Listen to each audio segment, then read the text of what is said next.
So this is my 29-gallon vivarium. It houses my 3 lukes. There's one there, there's another, and there's the other.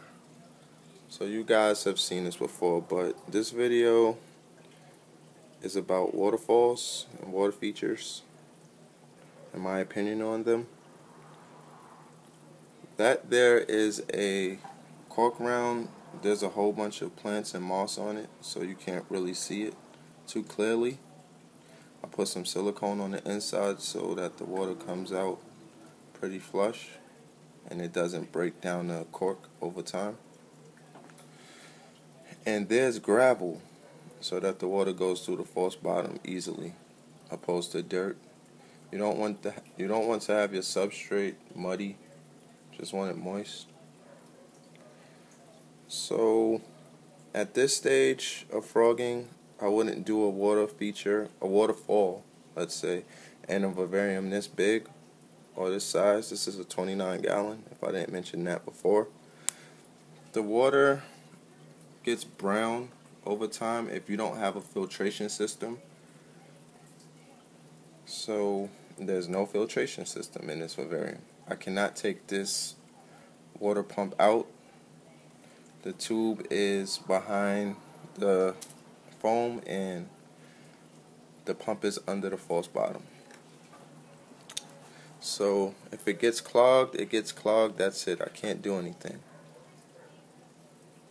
And I don't really care.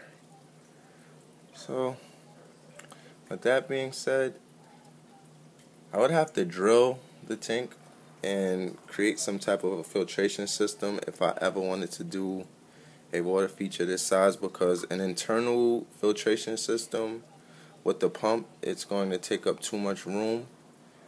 And me, I like my frogs to have as much room as possible. I like them out and about. I don't want to have them closed in.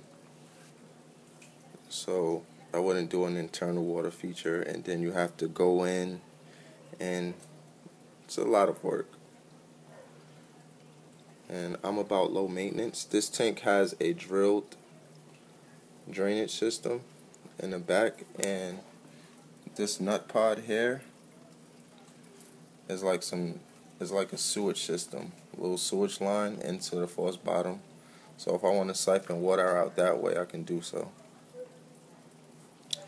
What I noticed is a lot of the noobs love waterfalls. I was like that as well. I had a 10-gallon vivarium with a waterfall, and I didn't really need it. It was completely unnecessary. Your frogs aren't going to go whitewater rafting and down a waterfall or whatever. It just looks good for us. We love them for some reason, but it's something I can do without. It's a lot of extra work.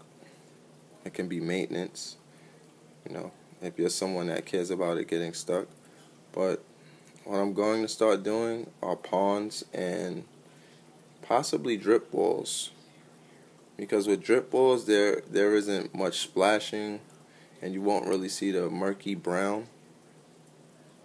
So that's why I would go with drip walls. And with the pond, your frogs can cool off. You can siphon water from the pond pretty easily, and your frogs can deposit tadpoles. And you don't have to do much work if you want your frogs depositing tadpoles inside the vivarium. Sorry if I just mumbled. And there's a giant orange isopod there. It's just chilling. So for the waterfall to work, the water at the false bottom has to be at a certain level so that the pump catches the water and brings it up and back down. So all of that is recycled, misted water that's passed through the dirt, and that's why it's brown. So